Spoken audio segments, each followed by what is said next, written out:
बिस्मिल्लाहिर्रहमानिर्रहीम। Dear students, अस्सलाम वालेकुम। उम्मीद करता हूँ कि आप तमाम लोग ठीक होंगे, खैरियत से होंगे। लेक्चर सीरीज़ का ये पहला लेक्चर हम स्टार्ट करने जा रहे हैं। हमारे पास ICS पार्ट 2 चैप्टर नंबर 8 से हमसे स्टार्ट करेंगे। सी लैंग्वेज का ये पोर्शन है। स्टार्ट करते हैं आज का लेक्चर। पहले मैं अपना तारुफ क्लास चलूँ। Mohammad Yasir Aqeel, instructor computer science. यहाँ पे मैंने अपना व्हाट्सएप नंबर भी दिया है, ईमेल भी आईडी भी दिया है। किसी भी स्टूडेंट को कोई भी इशू हो तो आप मुझसे रब्ता कर सकते हैं। शुरू करते हैं आज का लेक्चर। देखते हैं कि आज टॉपिक्स कौन कौन से हैं। चैप्टर 8 को हमने 2 हिस्सों में तकसीम किया है। ये फर्स्ट हाफ चैप्टर है हमारे पास। इसमें हमारे टॉपिक्स हम डिस्कस करेंगे वह program and programming languages, characteristics of C language, difference between high level and low level language, source code versus object code, और आखिर पर हम डिस्कस करेंगे टाइप्स ऑफ ट्रांसलेटर्स। सबसे पहले प्रोग्राम और programming language. Dear students, program को अगर हम सिंपल सी वर्डिंग में डिफाइन करें तो हम ये कह सकते हैं कि a well defined set of instruction given to a computer is known as program. कि हदायत का एक ऐसा सेट जो कोई भी टास्क परफॉर्म करने के लिए कंप्यूटर को दिया जाता है, हम उसे प्रोग्राम कहते हैं। तो ये वो सेट है, ये वो हदायत हैं जो हम कंप्यूटर को देते हैं, और कंप्यूटर इन हदायत के अलावा कुछ भी नहीं है। उसके बाद हदायत नहीं है तो वो कुछ नहीं कर सकता, और अगर ये प्रोग्राम है तो वो उसके अकॉर्डिंग जो उसको हदायत दी गई हैं वो काम करेगा। इसके बाद हमारे पास आता है लैंग्वेज। क्या है लैंग्वेज? बेसिकली एक सेट ऑफ प्रोटोकॉल है जो दो मीडियम्स के दरमियान, दो चीज़ों के दरमियान कम्युनिकेट करवाने के लिए हेल्प करता है। जिस तरह हमारी ज़ुबान है, मैं आप लोगों से बात कर रहा हूँ, उर्दू ज़ुबान है, उसके कुछ असूल हैं, कुछ रूल्स, कुछ सिंटैक्स जो मिलाने से मैं अपनी बात आप तक पहुंचा रहा हूं। ऐसे ही प्रोग्रामिंग लैंग्वेज को अगर हम की तारीफ़ करें तो हम ये कह सकते हैं कि अ सेट ऑफ वर्ड्स, कुछ वर्ड्स हैं, एंड सिंबल्स, कुछ अलामात हैं जो प्रोग्राम लिखने के लिए हमें हेल्प आउट करती हैं। हम उन्हें प्रोग्रामिंग लैंग्वेजेस कहते हैं। यानी जो हदायत हमने कंप्यूटर को देनी है, उन हदायत को लिखने के लिए जो वर्ड्स और सिंबल्स एक प्रॉपर वे में हम यूज़ करेंगे, हम उसको नाम देंगे प्रोग्रामिंग लैंग्वेज का। प्रोग्रामिंग लैंग्वेज क्या है? ये एक सेट ऑफ प्रोटोकॉल भी हो सकता है। इसे हम सेट ऑफ प्रोटोकॉल भी कह सकते हैं कि जो कंप्यूटर और यूज़र को कम्युनिकेट कराने के लिए एज अ ब्रिज इस्तेमाल होता है।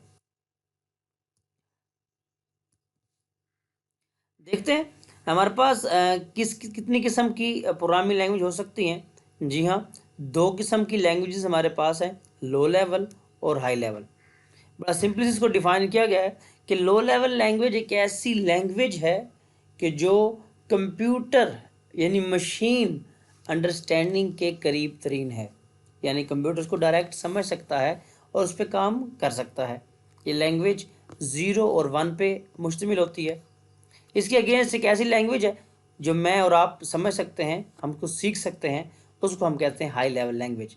यानी एक ऐसी language, computer language that is near to human understanding, जो इंसानी अंडरस्टैंडिंग, सोच के मुताबिक हो, करीब तरीन हो, हम उसे कह सकते हैं वो हाई लेवल लैंग्वेज है।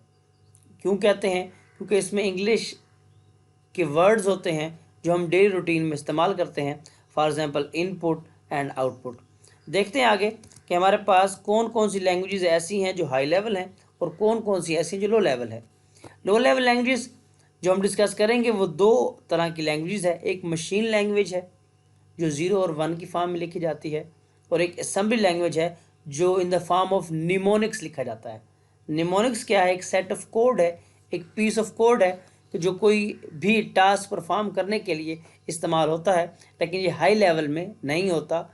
इसको याद करना बहुत डिफ़िकल्ट होता है। फिर हाई लेवल लैंग्वेजेस सी है, C++ है, GW बेसिक है, फोर्ट्रान है, फार्मूला ट्रांसलेशन, कोबोल है। इसके अलावा और भी हैं, C# है जावा है, पास्कल है, ये इसके अलावा सारी क्या है हमारे पास हाई लेवल लैंग्वेजेस हैं। लेकिन हमारे इस कोर्स में जो इंक्लूड है वो सी है, और हम सी के बारे में ही जानेंगे कि आखिर सी जो है वो किस बला का नाम है। देखते हैं कि सी लैंग्वेज सीखने के लिए हमें क्या चीज़ मोटिवेट करती है, क्या खसूसियात हैं जो मोटिवेट करती हैं कि सी लैंग्वेज को सीखा जाए। पहली बात तो यह है कि ये इजी टू लर्न है, इसको सीखना बहुत आसान है, क्योंकि इंग्लिश के वर्ड इसमें इस्तेमाल होते हैं। उसको याद करना, उसको इम्प्लीमेंट करना बड़ा आसान है। इजी एरर डिडक्शन, कि आप जब इस प्रोग्राम को लिखते हैं वो आपकी लैंग्वेज में होता है, आप उसको इजीली समझ सकते हैं और एरर डिडक्ट कर सकते हैं। डेफिनेटली आप मुझे सुन रहे हैं, अगर मैं यहाँ पे कोई भी लफ्ज़ जो गलत बोलता हूँ तो आप उसको ठीक कर सकते हैं, क्योंकि आप ये लैंग्वेज जानते हैं। इजीली एरर आप ढूंढ सकते हैं। स्टैंडर्ड साइंटैक्स है, एक प्रॉपर है। साइंटैक्स का मतलब यहाँ पे कुछ ज़ाब्ते हैं, कुछ रूल्स हैं जिसको इस्तेमाल करके हम प्रोग्राम लिखते हैं। Deep hardware knowledge not required, हमें जब भी सी लैंग्वेज सीखनी होती है तो हम हार्डवेयर नॉलेज नहीं चाहिए होता हमें, कि किस तरह का सिस्टम हमने यूज़ करना है, उसका रैम कितनी हो, उसकी रोम कितनी हो, उसकी हार्ड डिस्क क्या हो, इससे हमारा कोई कंसर्न नहीं है। हमारा कंसर्न एक सॉफ्टवेयर से होगा, उसके कुछ रूल्स होंगे और हम प्रोग्राम लिख लेंगे। हमें किसी हार्डवेयर नॉलेज की ज़रूरत नहीं है। मशीन इंडिपेंडेंस है, मशीन से ही आज़ाद है। मैं अक्सर ये स्टूडेंट्स को कहता हूँ कि मशीन से मुराद लैपटॉप है, सिस्टम है, कि वो लैपटॉप है, वो कंप्यूटर सिस्टम है, वो आपका पर्सनल कंप्यूटर है, वो किसी भी किस्म का सिस्टम हो, अगर वो सॉफ्टवेयर को इंस्टॉल करने की अहलियत रखता है तो वो सी लैंग्वेज पे काम कर सकता है। तो ये इसकी बहुत बड़ी खुशियत है कि ये हर एक किस्म के सिस्टम पे खुद को चला सकता है।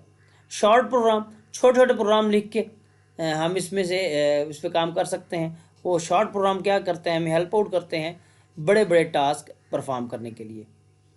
डिफरेंस देखते हैं कि यहाँ हमारे पास हाई लेवल और लो लेवल का डिफरेंस क्या होगा।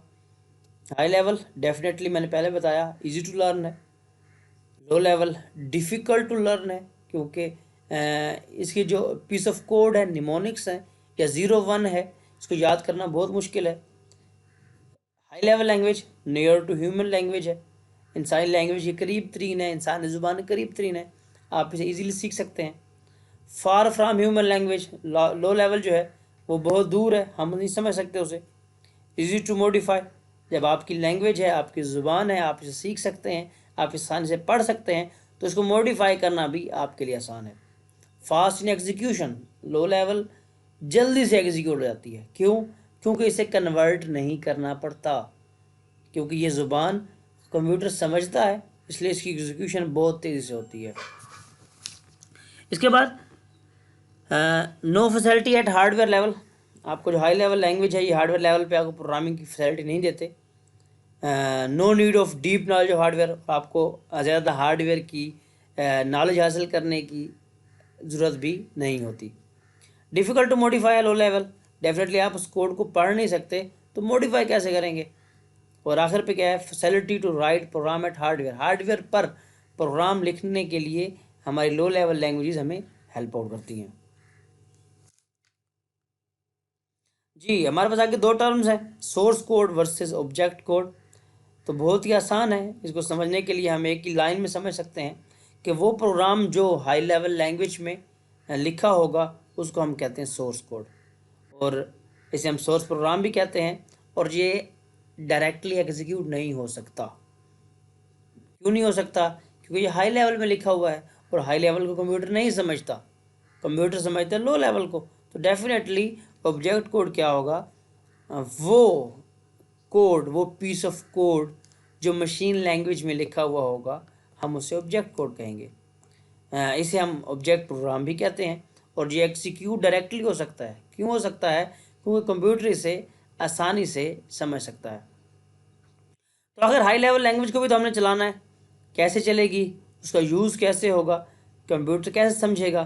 तो इसके लिए मैं एक एग्जांपल दूंगा कि जब भी कोई एक शख्स किसी दूसरे शहर में जाता है, किसी दूसरी कंट्री में जाता है, जिसकी ज़ुबान आपके मुल्क से, आपकी कंट्री से मुख्तलिफ है, तो वो क्या करता है, वो एक ट्रांसलेटर साथ लेके जाता है जो दोनों ज़ुबानों को समझता होता है और दोनों को बात कराने में हेल्प आउट करता है। तो टाइप ऑफ ट्रांसलेटर में हमारे पास ऐसे ही ट्रांसलेटर हैं, ऐसे भी कुछ प्रोग्राम हैं जो हाई लेवल लैंग्वेज को यानी सोर्स कोड को ऑब्जेक्ट कोड में तब्दील करते हैं। 3 तरह के ट्रांसलेटर हम इस्तेमाल करते हैं, कंपाइलर है, इंटरप्रेटर है और असेंबलर है। कंपाइलर एक ऐसा प्रोग्राम है जो कन्वर्ट करता है हाई लेवल लैंग्वेज को किस में, मशीन लेवल लैंग्वेज में। कैसे करता है, एज अ होल करता है, मतलब उसे एक कंप्लीट प्रोग्राम दिया जाता है तो सारे प्रोग्राम को एट वंस वो कंपाइल करता है।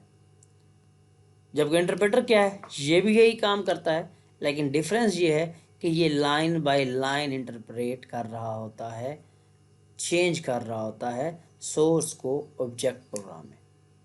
तो फिर इन दोनों में से अच्छा कौन है, फ़ायदा किसका है, ये क्वेश्चन बड़ा अहम है। अक्सर ये पेपर में आया है कि कंपाइलर जो है वो नहीं बेहतर, इंटरप्रेटर जो है वो बेहतर है। कंपाइलर बेहतर क्यों है, क्यों नहीं है, क्योंकि वो एज अ होल कन्वर्ट करता है और एज अ होल में बहुत से एरर्स, बहुत सी चीज़ें नज़रअंदाज हो जाती हैं। जबकि इंटरप्रेटर क्या है, वो लाइन बाय लाइन चेक करता है, जिससे क्या होता है, उसको एरर फाइंडिंग बहुत आसान होती है। असेंबलर है एक प्रोग्राम है जो क्या करता है, असेंबली लैंग्वेज को मशीन लैंग्वेज में कन्वर्ट करता है। यानी लो लेवल तो है assembler, assembly language low level तो है, लेकिन उसको भी मशीन नहीं समझ सकती। मशीन कहती है मेरा वास्ता सिर्फ 2 चीज़ों से है, या 0 से या 1 से है। तो 0 1 में कन्वर्ट करने के लिए किसको, असेंबली लैंग्वेज को जो इस्तेमाल होता है उसे हम असेंबलर कहते हैं। Thank you. आज का लेक्चर यहाँ पे एंड होता है।